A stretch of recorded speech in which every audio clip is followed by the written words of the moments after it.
This is the USS Hornet.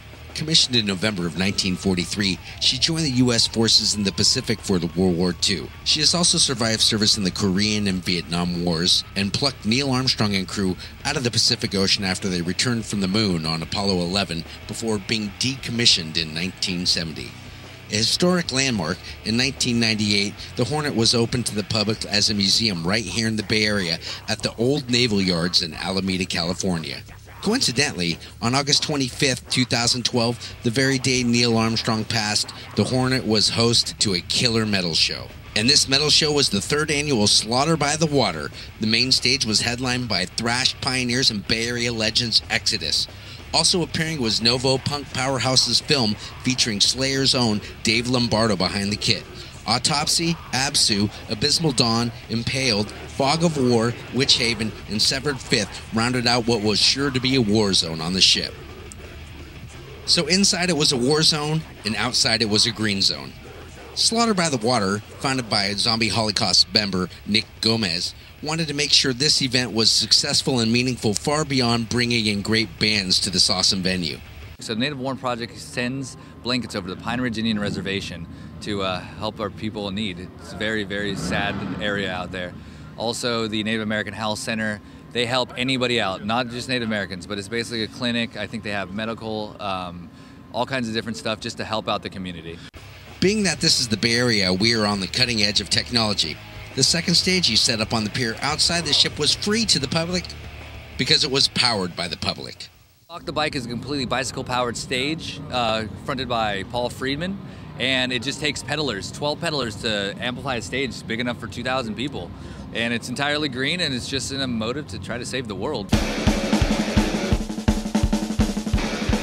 As a loyal, lifelong, die-hard Slayer fan, one of the bands I was really interested in seeing this year was Philm, featuring Slayer's Dave Lombardo behind a much smaller drum kit. Poncho Tomaselli on the bass and guitarist and singer Jerry Nestler make up this power trio of talented musicians that has a distinct original style and sound, but then again, strangely familiar.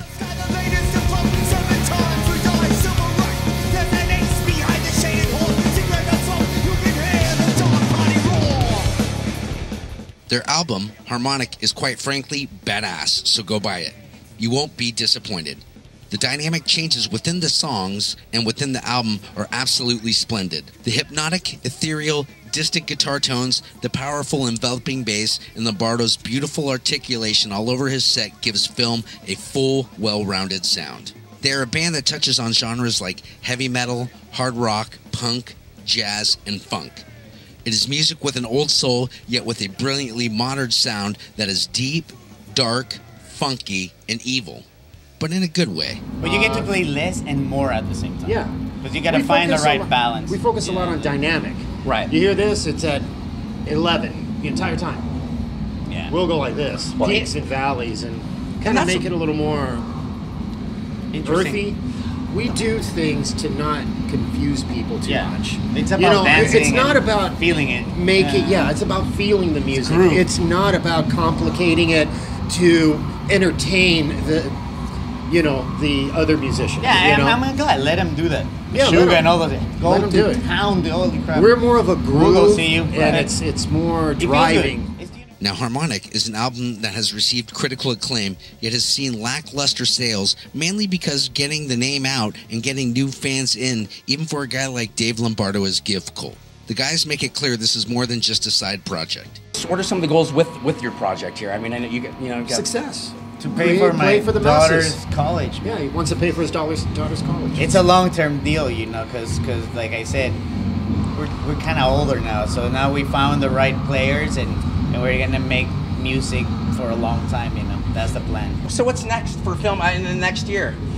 More shows. Yeah, we want to play live. shows. We just had a good meeting with our new manager, and Red Light Management. Red Light Management. Primus, they handle Primus. Managed by Red Light. Yeah. So that was it. It's like we just put us on stage. That's all we need. That's all we need to do, and that's all we want to do. What we need to do and what we do.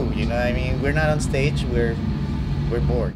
Two of the coolest things you need to know about seeing this band live. First, Dave Lombardo's set is right up in your face on the front of the stage. I like that. To be able to see Dave Lombardo do his thing is an absolute treat, especially in a project like this. Number 2, every member in Philm is a true professional musician. These guys go off on musical tangents without rehearsal, without planning, right in the middle of their songs on stage at any given time, making every performance different and special for their fans. And as a fan of music and as a fan of musicians, it's a great sight. Musicians should take more advantage when they're on stage to be the most creative, so people feed off that shit. You know, they like to see musicians like really creating music, especially for them. You know, but they don't. You know, a lot of musicians get caught up in the show, the grinder. Yeah, you know, and play the song. You got to play the song exactly the way it is.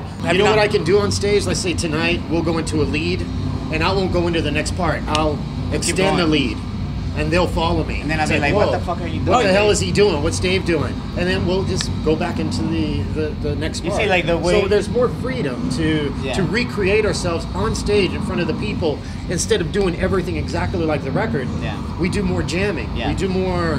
We get creative. So that's the way the songs are written, are like old school written, where you have the song, but you can play it a million ways. Right. You know, like Cream would do, and Pink Floyd, and like Black Sabbath. They'll have the song, but they will play it differently every time. That's why Zeppelin used to do that a lot. Right. So your improvs on stage aren't planned? I mean, it's just based on a ever. key? No. Ever. Nothing. We play songs. We play the songs off the record, but there's certain sections where we'll extend them a little longer. Or a song that you don't recognize is probably an improv. It's an improv, yeah. Tonight we're playing a new one that we wrote because we have already 25 new ideas for the next album. And we just recently finished a new song, and we're going to play it tonight. We did a show in Poland, and we had fairly just finished the material. We didn't have much music, so I went up to Mike and said, well, you know, we're running out of songs, but we're gonna jam. And we jammed for what?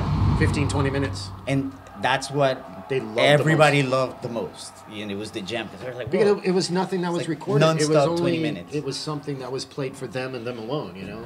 Yeah. We created it on the spot. As a lifelong metalhead, I urge you to take note of this band Philm, buy their album Harmonic, and check them out on the web. All in all, Slaughtered by the Water seemed to be really successful, and as for next year... Can't say too much, but I mean, let's see. Year 1, we were pretty close. Year 2, we were right next to the water. Year 3, we're on the water. What's next? Slaughter in the water? Slaughter under the water? I don't know. We're working on it, though. So make sure you keep up with the bands on Facebook. Please check out our other interviews and coverage from the show, as our very own Cat Stevenson boards the ship and talks to Jack Gibson of Exodus and hangs out on the pier with the guys from Mudface and Jono, vocalist for Severed Fifth. For BAMMagazine.com and BAM TV, I'm Chris Parsons.